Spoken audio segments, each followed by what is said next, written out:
জামদণ্ড হাওড়া জেলার করোলা গ্রাম পঞ্চায়েতের অন্তর্গত।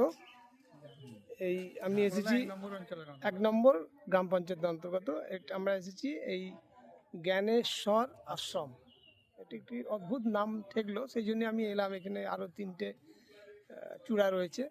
তো আমি পেয়েছি। আপনার নামটা বলুন। আমার নাম শ্রী দিবাকর পাত্র। দিবাকর বাবু, আপনাকে স্বাগত। আপনি এই মন্দিরে কে আমি আছেন? এই মন্দিরে একজন কর্মী হিসেবে আছি। আচ্ছা, আছেন। এই যে জ্ঞানেশ্বর কে ছিলেন? জ্ঞানেশ্বর আমাদের গুরুদেব ছিলেন। একটু জোরে বলুন। জ্ঞানেশ্বর আমাদের আচার্য শ্রী শ্রী জ্ঞানেশ্বর আমাদের গুরুদেব ছিলেন। হ্যাঁ, আচ্ছা। এনার বাড়ি? এনার বাড়ি হচ্ছে পাঁচপাড়া। পাঁচপাড়া, সেটা দুইলা।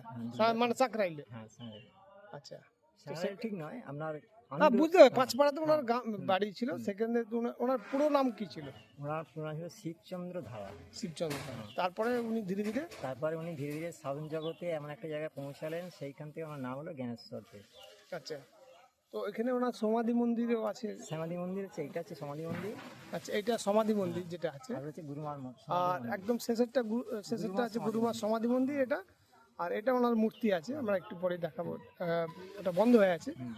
তো যাই হোক, এই যে এইটা অ্যাকচুয়াল কি ধর্ম? এটা কি? এটা হচ্ছে আমাদের সনাতন ধর্মেরই একটা পার্ট, অংশ। আচ্ছা, এখানেতে বেদান্ত নিয়ে আলোচনা হয়। আচ্ছা। এবার মানুষের চারিত্রিক উন্নতি নিয়ে আলোচনা হয়। মানুষের সবথেকে যেটা উন্নতি হচ্ছে চরিত্র। হ্যাঁ, চরিত্র সঙ্গ তৈরি করে হচ্ছে এটা আদর্শ সঙ্গ। আচ্ছা। জ্ঞানেশ্বর বাবু তো নিজে, যেটা আমি ওনার মূর্তি দেখলাম, ওর তো দেখলে একটা বেশ সুঠাম, মানে পুরুষের মতো ছিল। উনি ব্যায়াম করতেন। ছোটবেলায় খুব দরিদ্র ঘরে জন্মগ্রহণ ছিল ওনার। উনি খেতে পেতেন না। ওখান থেকে উনি ছুটতে রামনাতলা আসতেন, কামারশালায় হাফড় টানার কাজ করতেন। আচ্ছা, এবার ওনার ছোট্টবেলা মা মারা গেছিল, দিদিমার কাছে উনি মানুষ। আচ্ছা। দিদিমা আর আমার বাবা ছিল। আর ওই হাফড় টানতে ওইখান থেকেই শরীরটা ছিল খুব রোগা জীর্ণ। ওনার খুব হয়েছিল যে এত রোগা শরীর নিয়ে আমি কী করবো। তখন ওইখানে আস্তে আস্তে একটা ব্যায়াম ক্লাব ছিল। সেই ক্লাবে বিবারে দেখতে তখনকার ওনারা বললেন যে এরকম তুমি কি ব্যায়াম করবে? বলছে হ্যাঁ, আমি ব্যায়াম করবো। তো ওইখানে ব্যায়াম করতে ওনার শরীরটা আস্তে আস্তে বড়া ডেভেলপ। হ্যাঁ, একটা সময় কি হাওড়া ছিল নাকি এই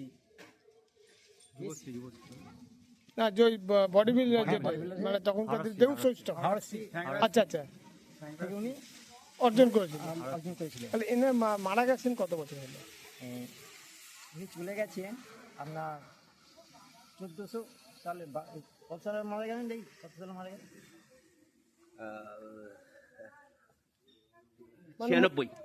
1996 সালে উনি চলে গেলেন, দেব রাখলেন। মোটামুটি মানে 70 বছর তো বেঁচেই ছিলেন না? 70-80 বছর। উনি 79 79 বছর। 78 প্লাস। বাহ, একটা ভালো তথ্য আমরা হাওড়া জেলার পক্ষে জানতে পারলাম। ধন্যবাদ।